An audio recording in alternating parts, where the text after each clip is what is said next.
میرے کو کیا ٹینشن ہے رے بڑے بھائی دیوانے, میرے کو تیرے عمل سے ٹینشن نہیں ہے, مگر تو یہ عمل کی آڑ میں جو امام اعظم کی گستاخی کرتا ہے, تو جو امام شافعی سے غداری کرتا ہے, تو جو امام احمد بن حنبل کے لیے برا کہتا ہے, تو جو امام مالک کے لیے گستاخی کرتا ہے, خدا کی قسم احمد نقشبندی کو اختلاف تیرے عمل سے نہیں, تیری ان گستاخیوں سے اختلاف ہے.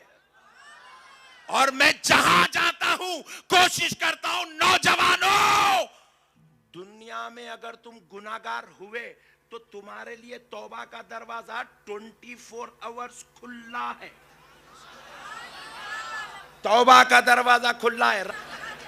اللہ تعالیٰ یہ نہیں کہا کہ میں گناہگار کو معاف نہیں کروں گا, نہیں, خدا کی قسم ہر گناہگار کے لیے معافی ہے, چاہے وہ کتنا ہی بڑا گناہگار کیوں نہ ہوگا, چاہے وہ کتنا ہی بڑا برا کیوں نہ ہوگا, گناہگار کے لیے توبہ کا دروازہ کھلا ہے. جب دروازے پر گناہگار کھٹکھٹا دیتا ہے, پہنچ جاتا ہے, اللہ کی رحمت جوش میں آتی ہے اور گناہگار کو رحمت کی دریا میں کھینچ لیتی ہے. اللہ رب العزت نے گناہگار کے لیے معافی رکھی ہے, مگر اے حبلی پر جمع ہونے والوں, ہزاروں مسلمانوں, کان کھول کے سن لو, کروڑوں گناہ ہو جائے یا 1000 کروڑ گناہ ہو جائے معافی مل سکتی ہے, مگر گستاخی چاہے نبی کی ہو, چاہے اہل بیت کی ہو, چاہے صحابہ کی ہو, چاہے اولیاء کی ہو, خدا کی قسم اب معافی نہیں مل سکتی ہے.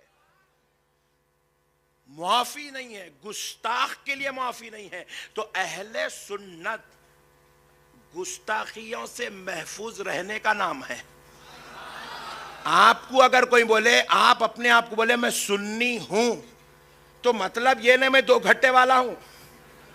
میں سنی ہوں مطلب یہ نہیں ہے کہ میں اونچا پیجامہ پہنتا ہوں. میں سنی ہوں مطلب یہ نہیں کہ میں گھٹنے تک داڑھی چھوڑتا ہوں. سنی ہوں مطلب یہ ہے کہ میں گستاخی کسی کی نہیں کرتا.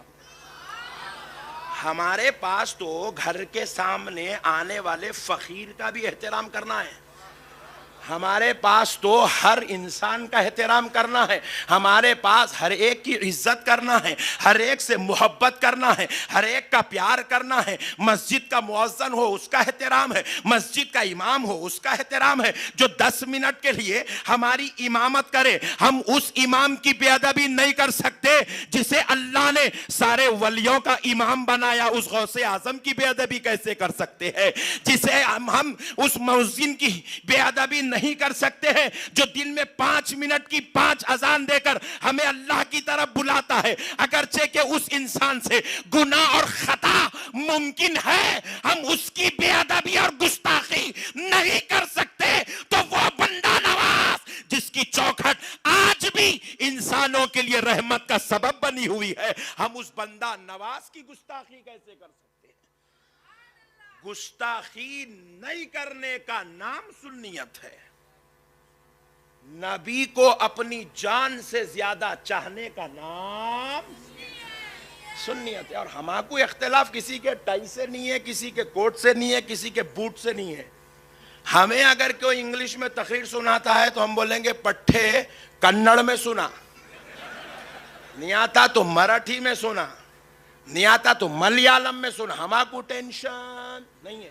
مگر انگلش کی آڑ لے کے اگر امام حسین کو غلطی پہ بولیں گا, تیرے خبر میں جانے تک تیرا پیچھا چھوڑنے والے نہیں ہیں. پیارے بزرگ اور دوستو, بے ادبی کیسے برداشت کریں گے؟ میں ایک یہاں پر اتنے ماشاءاللہ کم سے کم میں سمجھتا ہوں 50,000 کا مجموعہ ہے.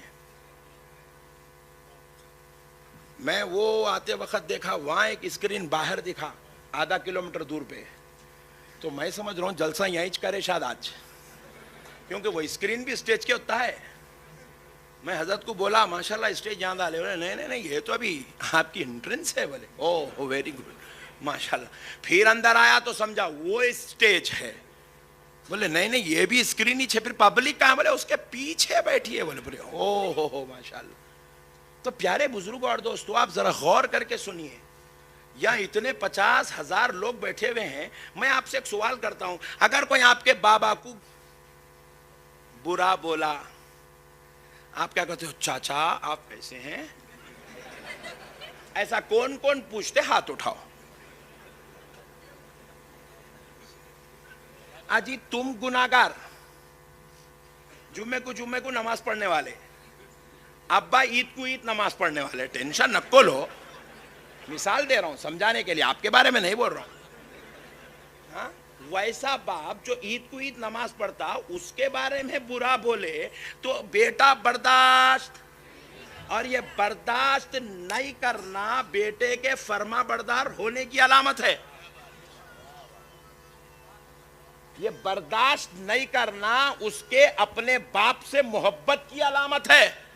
جس کو اپنے باپ سے محبت ہوتی ہے وہ اپنے باپ کی گستاخی اور باپ کی برائی برداشت نہیں کر سکتا. جو اپنے باپ کا وفادار ہوتا ہے وہ اپنے باپ کی گستاخی اور اس کے برائی برداشت نہیں کر سکتا. تو پھر کان کھول کے سن لو, جب ایک گناہگار بیٹا اپنے گناہگار باپ کی ذلت اور اس کی رسوائی اور اس کی برائی اور اس کی گستاخی کو برداشت نہیں کر سکتا, تو پھر یہ امتی, یہ کرناٹک کا مسلمان جس نبی کا نام لے کر کلمہ پڑھ کے مسلمان ہوا, جس کا نام لے کر اذان مکمل کرتا ہے, جس کا نام پڑھ کر نماز مکمل کرتا ہے, جس کا نام لے کر اٹھتا بیٹھتا چلتا پھرتا ہے, جس پر درود پڑھ کر اپنے گناہ معاف کرواتا ہے, جس کے سہارے مسلمان جنت میں جانے والا ہے, ویسے نبی اور ان کی آل کی گستاخی ایک سنی مسلمان کیسے برداشت کر سکتا ہے؟